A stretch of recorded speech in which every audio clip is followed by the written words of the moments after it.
હરિઓમ વિદ્યાર્થી મિત્રો, આજે આપણે ધોરણ 8 વિષય સામાજિક વિજ્ઞાન પાઠ આપણો 16મો સંસદ અને કાયદો એની અંદર આપણે આગળ એમ કહીએ કે ભાઈ લોકસભા વિશે જોયું હતું, લોકસભાના સભ્યો વિશે, લોકસભાના કાર્યો વિશે આગળના વિડીયોની અંદર આ બધા જ પોઈન્ટ આપણે જોયા હતા.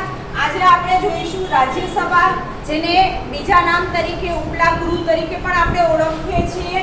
પછી છે રાજ્યસભાના સભ્ય થવા માટેની લાયકાત કેટલી હોવી જોઈએ, મુદત કેટલી છે, રાજ્યસભાના કાર્યો શું છે, સંસદની જરૂરિયાત શું છે, સંસદની ભૂમિકા અને રાષ્ટ્રપતિ. આટલા પોઈન્ટની ચર્ચા આપણે આજના વિડીયોની અંદર કરીશું. તો ખાસ કરીને આપણે જોઈએ છીએ પહેલો પોઈન્ટ આપણે આપ્યો છે રાજ્યસભા.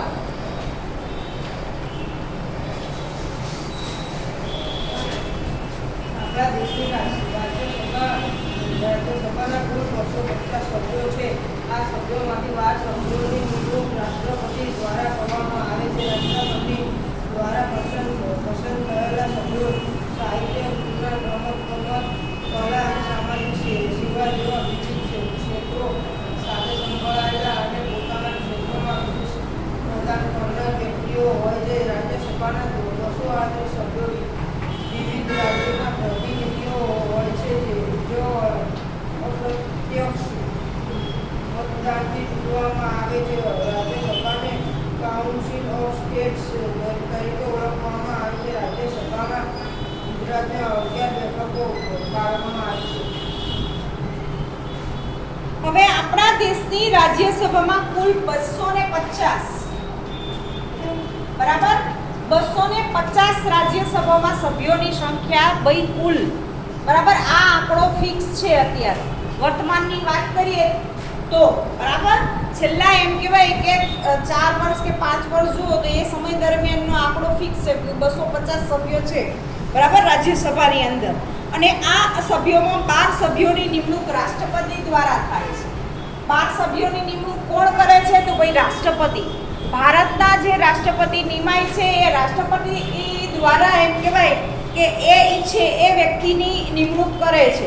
રાષ્ટ્રપતિ દ્વારા પસંદ થયેલા સભ્યો સાહિત્ય, વિજ્ઞાન, રમતગમત, કલા અને સામાજિક સેવા જેવા વિવિધ ક્ષેત્રે એ સંકળાયેલા અને પોતાના ક્ષેત્રોમાં વિશિષ્ટ પ્રદાન કરનાર વ્યક્તિઓ હોય છે.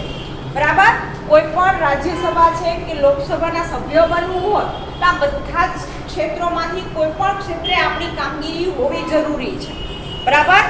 એ તમે સાહિત્ય ક્ષેત્રે હોય, એક સારા લેખક હો, સારા કવિ હો, બરાબર એ હોય, અથવા તો ભાઈ રમતગમતમાં તમે કોઈ આગવું સ્થાન ધરાવેલું હોય એની અંદર તમે આગળ પડતા હોય, અથવા તો કોઈ એક સમાજ સેવક હો, બરાબર સમાજની અંદર કાંઈક તમે તમારા વિસ્તારની અંદર લોકો માટે કાંઈક કાર્ય કરેલું હોય, બરાબર. આ બધા જ એમ કહેવાય ભાઈ એ પ્લસ પોઈન્ટ છે એ વ્યક્તિના, બરાબર. તો જ એમ કહેવાય કે ભાઈ રાષ્ટ્રપતિ એવા વ્યક્તિઓનું કોઈ પસંદગી કરે છે, બરાબર. ખાસ કરીને નિષ્ણાંત હોય એની જ પસંદગી થાય છે, બરાબર. કે બધી જ વસ્તુમાં પ્રેઝન્ટ માઇન્ડ, બરાબર. પ્રેઝન્ટ માઇન્ડ બહુ ઓછા વ્યક્તિમાં હોય, બધામાં હોય જ છે, પણ પ્રેઝન્ટ માઇન્ડનો ઉપયોગ કેમ કરવો ને એ વ્યક્તિને આવડતું હોય તો એ ક્યારે પાછો પડશે નહીં. શું કામ? એની જરૂર ક્યાં પડે છે? કોણ કહેશે? પ્રેઝન્ટ માઇન્ડની જરૂર આપણે ક્યાં પડે? કયા સમયે ખાસ જરૂર પડે? કઈ પરિસ્થિતિમાં? કુદરતી કોઈ પણ અત્યારે આપણે જોઈએ છે કોરોના જેવી પરિસ્થિતિ હોય અને એ સમયે પ્રેઝન્ટ માઇન્ડ આપણું કામ કરતું હોવું જોઈએ, બરાબર. પ્રેઝન્ટ માઇન્ડ એટલે કે કોઈ પણ આપણે ઊંચા હોદ્દા ઉપર હોઈએ તો આપણો પ્રેઝન્ટ માઇન્ડ ફટફટ જે પરિસ્થિતિ હોય એને કંટ્રોલમાં કેમ લેવી એ આવડવું જોઈએ, બરાબર. એ પરિસ્થિતિમાં કયું ડિસિઝન લેવું, આગળ અને પાછળનું, બરાબર. ભૂતકાળ અને ભવિષ્યકાળ, બરાબર. અને વર્તમાન કાળ, આ ત્રણેય કાળને એક સાથે સંકળાઈ લઈ એવી પરિસ્થિતિમાં એમ કહેવાય કે આપણે હોઈએ તો ભાઈ આગળ પાછળનો બધો જ વિચાર પ્રેઝન્ટ માઇન્ડવાળા લોકોને ફટફટ જે આપણે કહીએ છીએ મોટા મોટા ઓફિસર આઈપીએસ ને જે બને છે બરાબર. એ લોકોનો પ્રેઝન્ટ માઇન્ડ હોય, એ સતત એમ કહેવાય કે કોઈ પણ પરિસ્થિતિમાં હોય ને, ગમે એવી પરિસ્થિતિ આવે તો પ્રેઝન્ટ માઇન્ડની અંદર કામ કરતા હોય, ઓન ધ સ્પોટ ડિસિઝન લઈ શકતા હોય.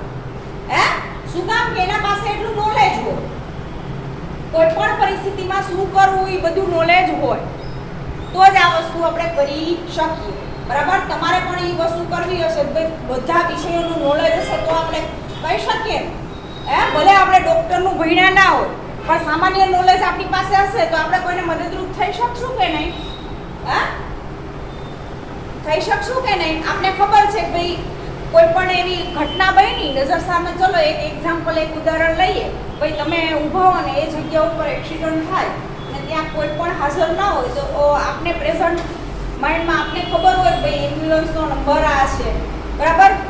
XYZ કાંઈ પણ વસ્તુ થઈ હોય, ભાઈ આપણે બ્લડ રોકવા માટે કાપડથી કોઈ પણ જગ્યાએ એમ કહેવાય કે ટાઈટ બાંધી દઈએ તો બ્લડ રોકી શકીએ છીએ. આપણે નોર્મલી જે વસ્તુ હોય એનું નોલેજ હોય તો આપણે પ્રેઝન્ટ માઇન્ડ કામ કરી શકશું, એને હેલ્પફુલ થઈ શકશું.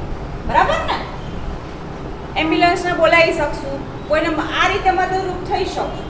તો આ બધી જ વસ્તુઓનું આપણા નોલેજ હોવું જોઈએ. અત્યારે આપણે જોઈએ છીએ વર્તમાનમાં સૌરાષ્ટ્રની અંદર બાળ જેવી પરિસ્થિતિ આવી છે, બરાબર. હવે એ પરિસ્થિતિમાં લોકોને કેમ બહાર લાવવું?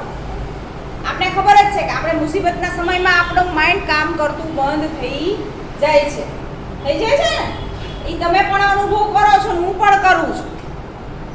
એ સમયે માઇન્ડને ચાલુ રાખો, બરાબર. એ વસ્તુ ખાસ જરૂરી છે. એવા જ લોકો એમ કહેવાય કે અહીંયા સભ્ય બનતા હોય છે, બરાબર. અહીંયા આપણે ઉલ્લેખ પણ કીધેલો છે કે વિજ્ઞાન સાથે જોડાયેલા હોય, સાહિત્ય સાથે જોડાયેલા હોય, સામાજિક સેવક હોય. આ એની વ્યાખ્યા એટલે આપણે સમજી શકીએ કે આવા વ્યક્તિઓને જ હંમેશા પસંદ કરવામાં આવે છે. જો કોઈ એમ કહેવાય કે સભાની અંદર કોઈ પેલી વ્યક્તિ નહીં, બરાબર. આપને ખબર જ છે કે વ્યક્તિઓ ક્યારે સક્સેસ બની શકે કે એનામાં કંઈક હશે તો જ. નકર તો આપણા જેવા તો ઘણા છે જ, અસંખ્ય લોકો છે આપણી જેમાં ગણતરી થાય છે. પણ એટલામાંથી આપણે ઉપર જવું હોય તો એ ભાઈ પ્રેઝન્ટ માઇન્ડવાળા લોકો હોય છે કે જેને ઘણી બધી સક્સેસ મળેલી હોય છે, બરાબર. તો આવા વ્યક્તિઓને વિશેષ એમ કહેવાય કે ભાઈ પ્રદાન કરનાર વ્યક્તિઓ છે. એનું એક મોટું ઉદાહરણ જોઈએ, ભાઈ APJ અબ્દુલ કલામને તમે જોવો છો, બરાબર. આપણે એમ થાય કે નાના અમથા પરિવારમાં જન્મ લીધો હતો, બરાબર. ગરીબી પરિસ્થિતિમાંથી પણ એ ઘણું બધું કરી શક્યા, એક સારા વૈજ્ઞાનિક બની શક્યા. આ એનું મોટું એક્ઝામ્પલ છે આપણા માટે કે એને પોતાનો આવડત અને પોતાના આવડતનો ઉપયોગ બીજા માટે કઈ રીતે કર્યો, એ એનું મોટું ઉદાહરણ છે. એની જ્યારે આપણે એમ થાય કે એનો હોદ્દોથી માંડીને તમે એનું જીવનકાળ જોશો, એના વિશેનું પણ સાહિત્ય લખાયેલું છે. એના વિશે પણ સાહિત્ય લખાયેલું છે APJ અબ્દુલ કલામ વિશે. ભાઈ એની આ જીવનકાળ દરમિયાન કેટલી એવી વસ્તુઓ કરેલી છે. એક સારો વૈજ્ઞાનિક હતો, બરાબર. રાજકારણમાં પણ એટલા આગળ પડતા છેલ્લો જે એનો ટાઈમ છે એમાં એને ગાયડો, બરાબર. એ ઉપરાંત એમ કહેવાય કે પોતાની તમામ મિલકતો, બરાબર. એને કોઈ ફેમિલી મેમ્બર્સ હતું નહીં. એની જે મિલકત હતી એ બધી જ એમ કહેવાય દેશના નામે બધી એમ કહેવાય કે ટ્રસ્ટને આપવામાં આવી છે. ભાઈ આ વસ્તુઓનો ઉપયોગ થવો જોઈએ. એક સામાન્ય માણસની જિંદગી જીવતા હતા. એ એનું મોટું ઉદાહરણ છે કે રાજકારણમાં આવા લોકો પણ આવી શકે છે, બરાબર. અને રાજ્યસભાના 238 સભ્યો વિવિધ રાજ્યોના પ્રતિનિધિઓ હોય છે. પ્રત્યક્ષ મતદાનની ચૂંટણીમાં રાજ્યસભાને કાઉન્સિલ ઓફ સ્ટેટ તરીકે પણ ઓળખવામાં આવે છે. રાજ્યસભામાં 11 બેઠકો ફાળવવામાં આવી છે, બરાબર. રાજ્યસભાના સભ્ય થવા માટે લાયકાત કેટલી હોવી જોઈએ? આ પોઈન્ટ પણ એટલા જ મહત્વના છે. ભાઈ તમારે રાજ્યસભાના સભ્ય બનવું છે તેના માટેની લાયકાત કેટલી છે? તો પહેલો પોઈન્ટ આપણે આપેલો છે કે તે ભારતનો નાગરિક હોવો જરૂરી છે. ઓછામાં ઓછા 5 વર્ષ તો ભારતમાં રહેલો હોય એ જ ભાઈ ભારતનો નાગરિક ગણાય છે. વ્યાખ્યાની અંદર આવું સ્પષ્ટ કીધેલું છે, બરાબર.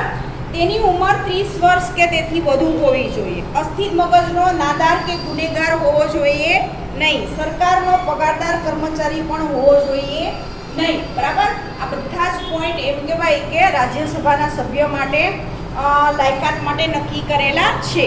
પછી મુદત, તો ભાઈ એની રાજ્યસભાના સભ્યની મુદત 6 વર્ષ. તમે બાકી બધી જ મુદતની અંદર જોશો તો 5 વર્ષ હશે. એક આ રાજ્યસભાના સભ્યની મુદતમાં જ 6 વર્ષ છે. બરાબર, બાકી બધા જની અંદર 5 વર્ષ આપેલા છે. કાયમી ગૃહ છે રાજ્યસભા, ઈ કાયમી ગૃહ છે. બરાબર, આ કાયમી છે. આનું વિસર્જન એ નથી થતું. બરાબર, એમાં એમ કહેવાય કે દર સાલ સભ્યો ઉમેરાતા જાય છે. અહીંયા આપણે 2 વર્ષની અંદર એમ કહેવાય કે 1/3 જેટલા ત્રીજા ભાગના સભ્યો નિવૃત્ત થાય છે. બરાબર, 1/3 ભાગના સભ્યો નિવૃત્ત કરવામાં આવે છે. બરાબર, રાજ્યસભા ગૃહની અંદર 250 તો ફાઇનલ છે જ કે ભાઈ એટલા સભ્યો તો હોવા જ જોઈએ, પણ એમાંથી 1/3 ભાગ છે એ નિવૃત્ત થતો જાય અને એટલા સભ્યો ફરી નવા નિમાતા જાય. બરાબર, એ પછી આપણે જોઈએ કે આ ભાગનો સભ્યો નિવૃત્ત થાય છે તેટલા જ સભ્યોની ચૂંટણી કરવામાં આવે છે. હવે રાજ્યસભા કયા કયા કાર્યો કરે છે બોલો? લોકસભાની જેમ રાજ્યસભા કાયદા ઘડવાનું, સુધારવાનું અને રદ કરવાનું કાર્ય કરે છે. તે સરકારની કામગીરી વિશે ચર્ચા કરે છે. વહીવટતંત્રની કોઈપણ બાબતો વિશે મંત્રીઓને પ્રશ્નો અને પૂરક પ્રશ્નો પૂછે છે. નાણાકીય બાબતો અંગે તથા વહીવટતંત્ર પર અંકુશ અંગે રાજ્યસભાની લોકસભા કરતાં ઓછા અધિકારો છે. જાણવું ગમશે. ભારતનો કોઈપણ નાગરિક એક સાથે 2 ગૃહ સભ્ય હોઈ શકે નહીં. જો તે બંને ગૃહમાં ચૂંટાય તો કોઈ એક ગૃહમાંથી રાજીનામું આપવું પડે છે. સંસદની જરૂરિયાત. આપણો દેશ વિવિધતા ધરાવતો દેશ છે, જેમાં વિવિધ ધર્મો અને જાતિના લોકો રહે છે. આવી વિવિધતા વચ્ચેનો દેશનું સંચાલન અને વ્યવસ્થાપન ચલાવવા માટે સંસદ ખૂબ જ મહત્વપૂર્ણ છે. દેશના બંધારણમાં સંસદને દેશની સૌથી મોટી લોકશાહી સંસ્થા કહેવામાં આવે છે. હવે આપણે રાજ્યસભાના કાર્યો જોયા. 4 કાર્યો છે. પ્રશ્નની અંદર પૂછાય તો આ 4 કાર્યો આપણે કમ્પલસરી લખવાના રહેશે. બરાબર, ખાસ પ્રશ્ન હશે જ કે રાજ્યસભાના કાર્યો જણાવો, તો આપણે એ વસ્તુ યાદ રહેવી જોઈએ. પછી છે ભાઈ સંસદની જરૂર આપણે શેના માટે પડે છે. આગળનો પોઈન્ટ છે ભાઈ સંસદ છે એની જરૂર શું કામ પડે છે. તો આપણે ખબર જ છે કે ભાઈ ભારત દેશ છે એ ઘણી બધી વિવિધતા ધરાવતો દેશ છે. બરાબર, એના ધર્મ, જાતિના લોકો આ વિવિધતા વચ્ચે દેશનું સંચાલન કરવું અને વ્યવસ્થાપન જાળવવા માટે એમ કહેવાય કે સંસદ ખૂબ જ મહત્વપૂર્ણ ભૂમિકા ભજવે છે. બરાબર, હવે આપણે ખબર જ છે કે જેટલી વિવિધતા હોય, બરાબર, જેટલા માઇન્ડ હોય એ બધા જ માઇન્ડને એક રોડ ઉપર ચલાવવું એ બહુ મુશ્કેલીભરી કામ છે. એટલા માટે આપણે સંસદની જરૂર પડે છે. બરાબર, આપણો દેશ વિશાળ છે, વિવિધતાવાળો છે. બરાબર, એ જાતિ લઈ લો, ધર્મ લઈ લો, ઘણી બધી વસ્તુઓમાં આપણે વિવિધતા ધરાવીએ છીએ, જેના કારણે એમ કહેવાય કે સંસદ ના હોય તો ભાઈ આપણે વહીવટ કરવો મુશ્કેલીભર બની શકે છે. એટલા માટે એમ કહેવાય કે ભાઈ સંસદ મહત્વપૂર્ણ બનેલું છે. બંધારણમાં સંસદને દેશની સૌથી મોટી લોકશાહી કહેવામાં આવ્યું છે. બરાબર, આપણે જોયું કે સંસદના 2 ગૃહ બનેલા છે. એક કાયદા ઘડવાની પ્રક્રિયા તેમજ તેમાં ફેરફાર કરવા માટે લોકસભા અને રાજ્યસભા સમાન રીતે ભાગીદાર છે. આ માટે બંધારણમાં વિશેષ માર્ગદર્શન આપવામાં આવ્યું છે. સંસદ સ્વતંત્ર રીતે કાર્ય કરે છે. હવે એક વસ્તુ તમે જુઓ કે આપણું જે બંધારણ છે એ બંધારણની અંદર આ બધા જ નિયમ છે, કાયદા છે, આ બધી જ વસ્તુઓ આપેલી છે. બરાબર, એ ઉપરાંત જો પરિસ્થિતિ એવી બને કે કાયદા બનાવવા પડે, બરાબર, અને એ ઘડવા પડે, એને એમ કહેવાય કે અમલમાં મૂકવા પડે, આ બધી જ વસ્તુઓ માટે આપણે આ રાજ્યસભા અને લોકસભા બધાની જરૂર પડે છે. બરાબર, એ ના હોય તો વસ્તુ અશક્ય બની શકે છે. બરાબર, એ પછી આપણે જોઈએ કે ભાઈ સંસદની ભૂમિકા શું છે. બરાબર, હવે આપણે ભારત દેશમાં રહીએ છીએ, ભાઈ ભારત દેશની અંદર સંસદની ભૂમિકા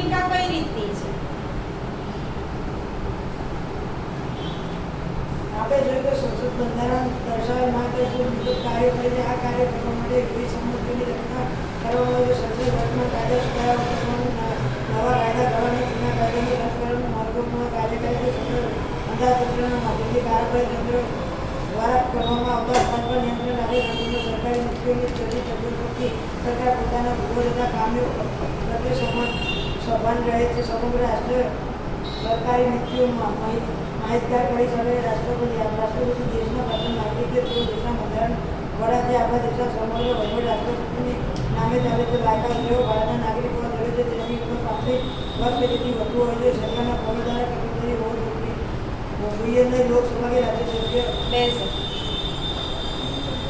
હવે આપણે જોયું કે સંસદ બંધારણમાં દર્શાવેલ માર્ગદર્શન મુજબ કાર્ય કરે છે. કાર્ય માટે વિવિધ સમિતિઓની રચના કરવી પડે. વર્તમાન કાયદા સુધારા કરવાનું, કાયદા ઘડવાનું, જૂના કાયદા રદ કરવાનું મહત્વનું કાર્ય કરે છે. સંસદ અંદાજપત્ર માધ્યમના કારોબારી તંત્ર દ્વારા બરાબર આપણે જોઈએ છીએ કે આપણા સંસદ ભવનની અંદર સત્ર વાઇઝ શરૂઆત થશે. બરાબર એની અંદર અંદાજપત્ર રજૂ કરવામાં આવે છે કે ભાઈ આ વર્ષનું અંદાજપત્ર બરાબર એની અંદર આર્થિક સામાજિક બધી જ બાબતોનું એમ કહેવાય બધા જ પોઈન્ટ આવી જાય છે. તમે 7મા ધોરણમાં એ યાદી પણ જોઈ હશે કે કેટલી યાદીની અંદર આપણે એમ કહેવાય કે બધા જ પોઈન્ટનો સમાવેશ કરી બધી જ વસ્તુઓનો સમાવેશ કરીને અંદર ચર્ચા વિચારણા થઈને અંદાજપત્ર બહાર પાડવામાં આવે છે. બરાબર કે આ વર્ષે કેટલી મોંઘવારી રહેશે, શું થશે, એ ઉપરાંત કાયદા આપણે જે ઘડીએ છીએ વર્તમાન પરિસ્થિતિની અંદર એની અંદર કંઈક ફેરફાર કરવો છે, જૂના કાયદાને રદ કરવું છે. આવા અસંખ્ય એમ કહેવાય કે વસ્તુઓ સંસદની અંદર થાય છે. બરાબર સંસદ દ્વારા એ વસ્તુ એમ કહેવાય કે નીતિઓની ચર્ચા વિચારણા થાય છે. બરાબર કાંઈ પણ ભૂલ થતી હોય તો એને સભાનપણે એ ભૂલને સુધારવા માટેના પ્રયત્નો થાય છે. બરાબર આપને ખબર જ છે કે કોઈ પણ માણસ છે એ માણસની ભૂલ થાય જ છે. બરાબર તો એ ભૂલ થવા પાછળ કોઈ જે બી રીઝન હોય એ રીઝન નથી જોવાનું, પણ એ ભૂલ થઈ છે તો એ ભૂલને આપણે કઈ રીતે સુધારીશું. બરાબર તો તમે વિચારો કે આપણા નાના અમથા ઘરમાં પણ લોકો ભૂલ કરે છે તો આટલા મોટા દેશના સંચાલનમાં જ્યારે કોઈ પણ વ્યક્તિ હોય બરાબર આપને ખબર જ છે કે બધા દિવસો આપણા સરખા હોતા નથી. ક્યારેક કયા સમયે શું આપણું માઇન્ડ કામ કરતું હોય તો ભાઈ ભૂલ પણ થાય. બરાબર તો એવા પ્રશ્નોને પણ એમ કહેવાય ભાઈ એનું પણ સોલ્યુશન ભાઈ આપણે મેળવી શકીએ છીએ. બરાબર એને પણ એમ કહેવાય કે સમગ્ર રાષ્ટ્રની સરકારી નીતિઓની માહિતગાર રહી શકાય છે. બરાબર આખા રાષ્ટ્રની અંદર જેટલી પણ સરકારી કચેરી છે, સરકારી બેંકો છે, બરાબર આવા અસંખ્ય આપણી આજુબાજુ ઉદાહરણ છે. બરાબર એ ઉદાહરણો દ્વારા આપણે એ વસ્તુ જાણી શકીએ છીએ કે ભાઈ આખા દેશમાં સંચાલન કઈ રીતે થતું હશે. કેટલા કર્મચારીઓ છે. ખાલી આપણે સ્કૂલમાં ભણીએ છીએ, તમે સ્કૂલમાં ભણો છો તો ભાઈ અત્યારે જે સ્કૂલમાં ભણો છો એ કેવી છે? સેલ્ફ ફાઇનાન્સ સ્કૂલ છે. બરાબર જ્યાં તમે પૈસા ચૂકવી અને પછી એજ્યુકેશન મેળવો છો. જ્યારે એમ કહેવાય કે સરકારી અસંખ્ય સ્કૂલો છે જ્યાં તમારે ઓછી ફીની અંદર ભાઈ તમે આ જ વસ્તુ ભણી શકો છો. પણ આપણે કહીએ છીએ કે ભાઈ અત્યારે વર્તમાનમાં એટલું પરિવર્તન આવ્યું છે કે જેના કારણે આ વસ્તુમાં દિવસે ને દિવસે ભાઈ આપણે આ પ્રાઇવેટ સેક્શન તરફ વળતા ગયા છે. બરાબર શું કામ કે ભાઈ આપણે સંતોષજનક કામકાજ મળતું નહોતું એટલે ભાઈ લોકો આ તરફ વળ્યા છે. એ જ વસ્તુ ત્યાં પણ થાય છે. તો આ બધી જ વસ્તુઓ ઉપર એમ કહેવાય કે કોણ નિરીક્ષણ રાખે છે, કોણ ભાઈ ધ્યાન રાખે છે, કયું કામ વ્યવસ્થિત કર્મચારી કરે છે, કોઈ પણ કામ કર્મચારી ના કરતો હોય ભાઈ એની વિશે આપણે એપ્લિકેશન એવી અસંખ્ય અત્યારે ઓનલાઈન એપ્લિકેશનો આવે છે કે જેની અંદર આપણે કમ્પ્લેન કરી શકીએ છીએ. બરાબર શું કામ કે એટલા માટે કે કાંઈ પણ સમસ્યા છે તો ભાઈ આ બધી જ સમસ્યાઓનું સમાધાન આપણે ભાઈ સંસદમાંથી મળી જાય છે. એવી એક પણ વસ્તુ નથી ભાઈ ના મળે. બરાબર એના પછી ભાઈ રાષ્ટ્રપતિ છે. રાષ્ટ્રપતિ દેશમાં પ્રથમ નાગરિક છે. તેઓ દેશના બંધારણના વડા છે. આપણા દેશનો સમગ્ર વહીવટ રાષ્ટ્રપતિના નામે ચાલે છે. બરાબર આપણો દેશ એટલે કે ભાઈ ભારત દેશનો સમગ્ર વહીવટ રાષ્ટ્રપતિના નામે ચાલે છે. સૌથી મોટી જવાબદારી કોઈ હોય તો ભાઈ રાષ્ટ્રપતિની છે, બરાબર. વડાપ્રધાનની તો છે પણ એની ઉપર કોણ છે? છેલ્લે રાષ્ટ્રપતિ. રાષ્ટ્રપતિ કે ઈ ફાઇનલ, બરાબર. એના પછી ભાઈ કોઈ ડિસિઝન લેવા વાળું હોતું નથી, બરાબર. આ વસ્તુ ક્લિયર થાય. પછી એની લાયકાત આપણે આપેલી છે કે એ ભારતનો નાગરિક હોવો જોઈએ, 35 વર્ષ કે તેથી વધુ ઉંમરનો હોવો જોઈએ, સરકારી પગારદાર ના હોવો જોઈએ, લોકસભા અને રાજ્યસભા બની શકે તેટલી લાયકાત ધરાવતો હોવો જોઈએ, બરાબર. એ લોકસભાનો કે રાજ્યસભાનો સભ્ય હોય એટલી લાયકાત તો એનામાં હોવી જ જોઈએ, તો જ ભાઈ એ રાષ્ટ્રપતિ બની શકે છે. ભાઈ એમનેમ રાષ્ટ્રપતિ બનાતું નથી, બરાબર. રાષ્ટ્રપતિની સત્તા અને કાર્યો વિશે આપણે આગળના વિડીયોની અંદર જોઈશું. તો ખાસ કરીને જેટલા પણ પોઈન્ટ છે એ દરેક પોઈન્ટ તમે નોંધતા જજો. કાર્ય છે તો એ પ્રશ્નની અંદર પૂછાય છે, બરાબર. સંસદની ભૂમિકા પૂછવામાં આવે તો એ પણ પોઈન્ટ વાઇઝ તમે પ્રશ્ન જ્યારે પણ લખો ત્યારે પોઈન્ટ વાઇઝ લખજો, એટલે કોઈ પણ મુશ્કેલી પડે નહીં. તો આજના વિડીયોની અંદર અહીંયા સુધી રાખીશું વિદ્યાર્થી મિત્રો. આગળના પ્રશ્નોની ચર્ચા આપણે આગળના વિડીયોની અંદર જોઈશું.